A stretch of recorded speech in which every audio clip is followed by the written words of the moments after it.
Dolly Parton has always been rather unusual. And although not a lot of her life is a secret, her best kept secret is her husband, Carl Dean.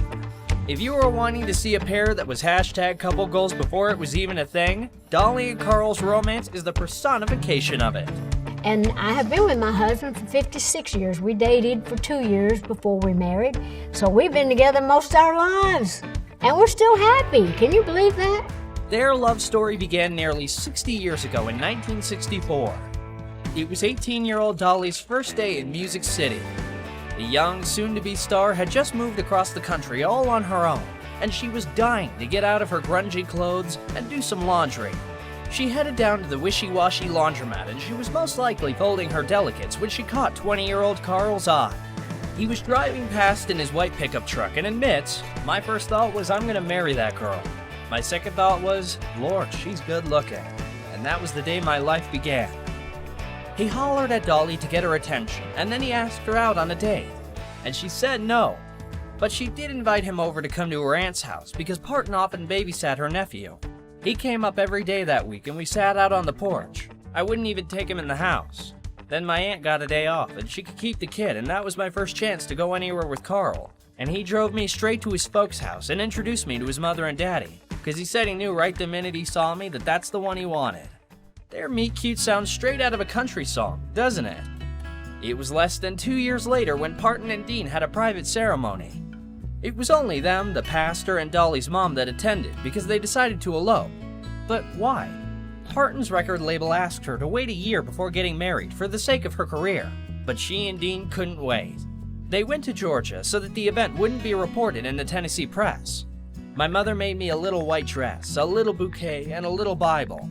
But I said, I can't get married in a courthouse because I'll never feel married. So we found a little Baptist church in town and went up to Pastor Don Duvall and said, "Would you marry us?" We got pictures on the steps right outside the church. And now they've been married for 56 years. But there are barely any photos of them together. They are rarely seen out in public, and Carl has only attended one of Dolly's red carpet events. That's right, he hasn't even attended award ceremonies over the years. Well, we have been married 50 years, and people often ask me how we lasted that long. I say, I'll stay gone. And I'm gone now, and he's still at the house. Their first year of marriage saw Dean's first and last red carpet event. Parton received her first songwriting award at 20 years old for Put It Off Until Tomorrow. She and Dean walked the red carpet and attended the dinner and award ceremony, but it wasn't Dean's scene. On the drive home, Carl turned to me and said, "Dolly, I want you to have everything you want, and I'm happy for you. But don't you ever ask me to go to another one of them dang things again," she said about the incident. The country singer and her husband have no children of their own, but Dolly is the godmother of singer Miley Cyrus. Dolly is the most loved person on the planet, right? I think that's probably a safe bet. Yeah. They also helped raise several of Dolly's younger siblings in Nashville, with her nieces and nephews referring to her as Aunt Granny, which became the name of one of the singer's Dollywood restaurants. When Dolly was 21, she wanted 6 kids if she could afford it, and if Carl and her were healthy and had the energy to take care of them. The pair even discussed baby names and what their kids would be like. You always wonder, when we first got married, we thought about if we had kids, what would they look like? Would they be tall, because he's tall? Or would they be little squats like me? If we'd had a girl, she was going to be called Carla.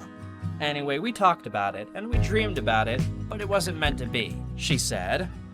But why was it not meant to be? There is a whole list of reasons that Dolly has opened up about, and one of them was that children would have changed the trajectory of her career.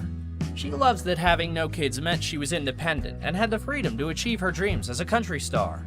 She also believes that a big part of her success was that she was free to work. Parton said she believes she would have been a great mother, but she would have given everything up because she would have felt guilty about leaving on tour. Another huge reason Dolly and Carl never had children was that she suffered from endometriosis. It is a painful condition that can lead to infertility. By 1984, she underwent a partial hysterectomy to treat her symptoms. She admits that she went into a deep depression after the op, and she even contemplated taking her life. "It was an awful time for me," she said.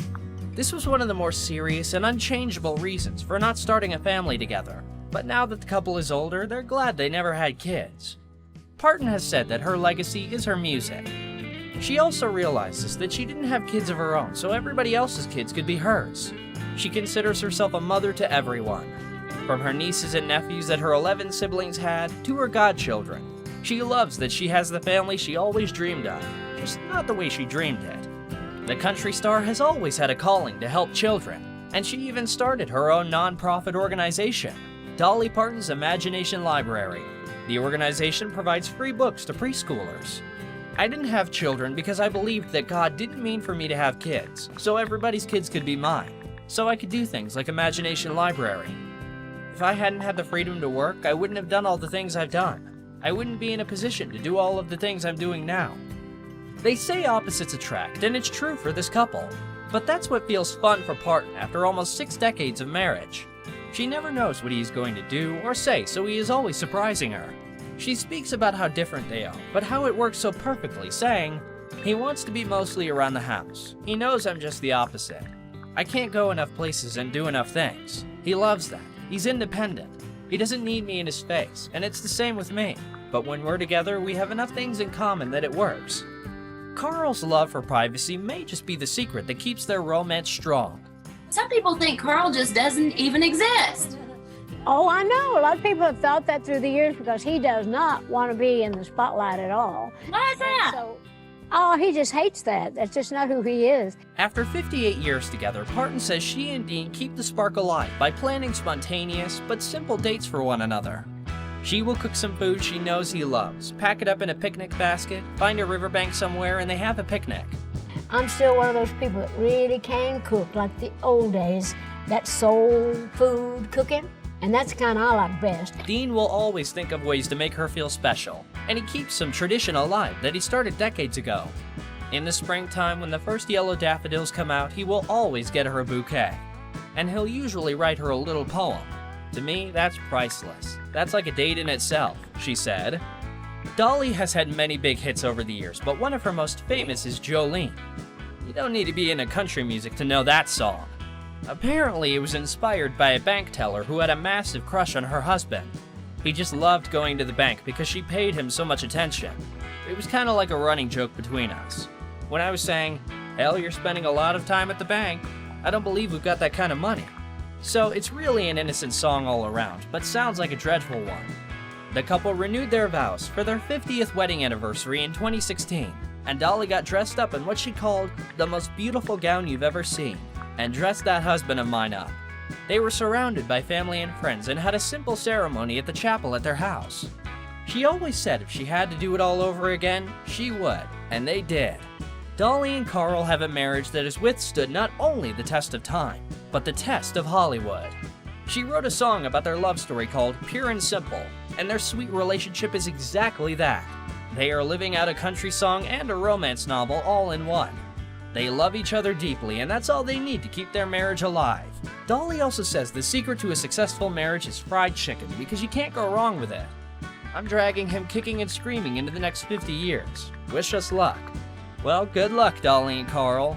We adore this couple, and they teach us how it's the simple things in life that can keep you together.